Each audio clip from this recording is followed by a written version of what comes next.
নমস্কার বন্ধুরা, হরে কৃষ্ণ, রাধে রাধে, হর হর মহাদেব। জয় শনি মহারাজের জয়। তো বন্ধুরা, আজকে আমরা আলোচনা করব কর্কট রাশির রাশিফল সম্পর্কে। মার্চ এবং এপ্রিল মাস সম্পর্কে কেমন কাটবে কর্কট রাশির জাতক জাতিকাদের সময়। তো বন্ধুরা, কর্কট রাশি কালপুরুষের কিন্তু চতুর্থ রাশি, চন্দ্রের দ্বারা প্রভাবিত এই রাশি। কর্কট রাশিতে রয়েছে 3টি নক্ষত্রের প্রভাব। আজকের আলোচ্য বিষয়ে আমরা জানব মার্চ এবং এপ্রিল মাস কেমন কাটবে কর্কট রাশির জাতক জাতিকাদের। কর্মজীবন, দাম্পত্য জীবন, শারীরিক, মানসিক, দেহ, মন, ভালোবাসা আপনাদের ক্ষেত্রে কি শুভ কি অশুভ, শুভ রং, শুভ লটারির দিন, সবটাই কিন্তু বিষয়বস্তু তুলে ধরব এই ভিডিওর মাধ্যমে। এপ্রিল মাসে কিন্তু একের পর এক বড় গ্রহ সঞ্চার পরিবর্তন করবে কর্কট রাশির জীবনচিত্র। নবমভাবে কিন্তু শনিদেবের অবস্থান রয়েছে। শনিদেব কিন্তু হলেন কর্মের বিচারক। তিনি কখনো তাড়াহুড়া করে ফলদান করেন না। তিনি দেখেন আপনার অতীত কেমন, বর্তমানে আপনি কি করছেন এবং ভবিষ্যতে আপনি কি করতে চলেছেন। এই সমস্তের উপর নির্ভর করেই কিন্তু আপনার ফলাফল বিচার করেন। আপনি যদি সৎ থাকেন এবং পরিশ্রমী হয়ে থাকেন, তাহলে কিন্তু এই সময় খুলে যাবে আপনার উন্নতির দরজা।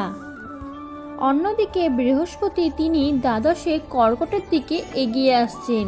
একটা আশার আলো সৃষ্টি হচ্ছে। অষ্টমে রাহুর অবস্থান, যার ফলে ঋণগ্রস্ত মানসিক চাপ কিছুটা হলেও ছিল কর্কট রাশির জাতক জাতিকাদের জীবনে। কর্কট রাশির জাতক জাতিকাদের ভাগ্যে কিন্তু কিছুটা হলেও চাপের সৃষ্টি হচ্ছে। তো বন্ধুরা, কর্কট রাশির জাতক জাতিকারা এরই পাশাপাশি কিন্তু সূর্যদেব তুঙ্গ হচ্ছেন কর্কটের দশমে। দশম কিন্তু হলো কর্ম। সেই ঘরে যখন সূর্যদেব তুঙ্গ হচ্ছেন, সেই ক্ষেত্রে কিন্তু কর্মজীবনে দারুণ উন্নতির লক্ষ্য করা যাচ্ছে। রাহু হঠাৎ করেই শারীরিক সমস্যা ডেকে আনতে পারে। তো বন্ধুরা, কর্কট রাশির জাতক জাতিকারা আপনাদের এই সময় কিছুটা শরীর স্বাস্থ্য নিয়ে সমস্যা আসতেই পারে, যেমন পেটে ব্যথা, দাঁতে যন্ত্রণা, দাঁত জাতীয় সমস্যা।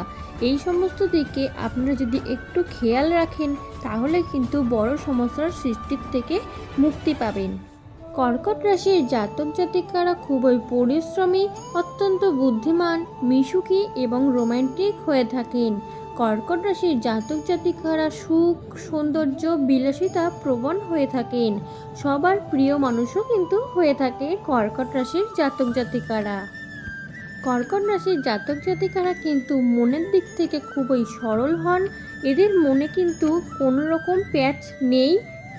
তারা সবার সামনাসামনি মুখোমুখি হয়ে কথা বলতে পছন্দ করেন এবং বাইরে থেকে শক্ত হলেও তারা ভেতর থেকে কিন্তু খুবই নরম প্রকৃতির মানুষ হন। তো বন্ধুরা, কর্কট রাশির জাতক জাতিকারা এই সময় অর্থাৎ 20 মার্চ থেকে 15 এপ্রিলের মধ্যে বিদেশ যাত্রার সম্ভাবনা কিন্তু লক্ষ্য করা যাচ্ছে এবং পড়াশোনার ক্ষেত্রে কিন্তু খুবই ভালো উন্নতি লক্ষ্য করা যাচ্ছে।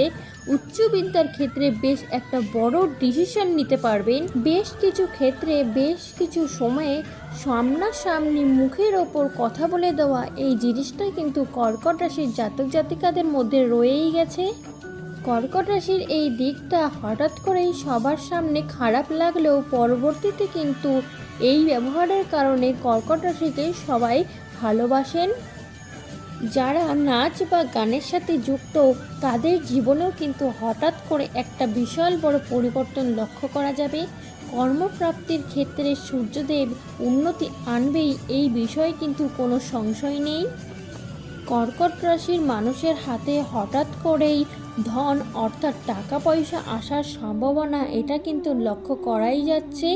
বিবাহের পরে স্বামী স্ত্রীর উন্নতি এবং দাম্পত্য জীবন সুখের হতে চলেছে। কর্কট রাশির মানুষরা কিন্তু প্রচণ্ড চেষ্টাবান, এটা কিন্তু তাদের খুবই ভালো একটা দিক এবং এই চেষ্টার কারণেই কিন্তু না হওয়া কাজে এবং আটকে থাকা কাজে সাফল্য আসবেই আসবে। জর্জরিত জীবনে ঘুরবে ভাগ্যের চাকা। এপ্রিল মাসের 15 তারিখের পর থেকেই কিন্তু স্বাস্থ্য খুবই ভালো কাটতে চলেছে কর্কট রাশির জাতক জাতিকাদের। তো বন্ধুরা, কর্কট রাশির জাতক জাতিকারা আপনাদের এই মাসের শুভ রং হচ্ছে নীল, সবুজ এবং সাদা। এবং আপনারা অর্থাৎ কর্কট রাশির জাতক জাতিকারা আপনারা যদি এই মাসে অর্থাৎ মার্চ মাসের 20 তারিখ থেকে 15ই এপ্রিলের মধ্যে সাদা জাতীয় পোশাক পরলে খুবই ভালো ফলাফল পেতে পারেন। এবং আপনাদের লটারি কাটার শুভ দিন হচ্ছে 12, 15, 28 এবং 30। এই সময় যদি আপনারা লটারি কাটতে পারেন খুবই একটা ভালো ফলাফলও কিন্তু পেতে পারেন। তো বন্ধুরা, আপনারা সবাই ভালো থাকবেন, সুস্থ থাকবেন, শরীর স্বাস্থ্যের দিকে লক্ষ্য রাখবেন এবং মানসিক চিন্তা থেকে মুক্ত থাকবেন। এবং দৈনন্দিন জীবনের রাশিফল পেতে আমাদের চ্যানেলটিকে সাবস্ক্রাইব করে বেল বাটন প্রেস করে আমাদের পাশে থাকতে কিন্তু একদমই ভুলবেন না। তবে আজকের মতন কিন্তু বিরাম নিচ্ছি এইখানেই। আবারও নতুন অন্য কোনো ভিডিওর মাধ্যমে আপনাদের সাথে দেখা করব। এবং আপনারা একবার হলেও আমার সাথে বলুন রাধে রাধে।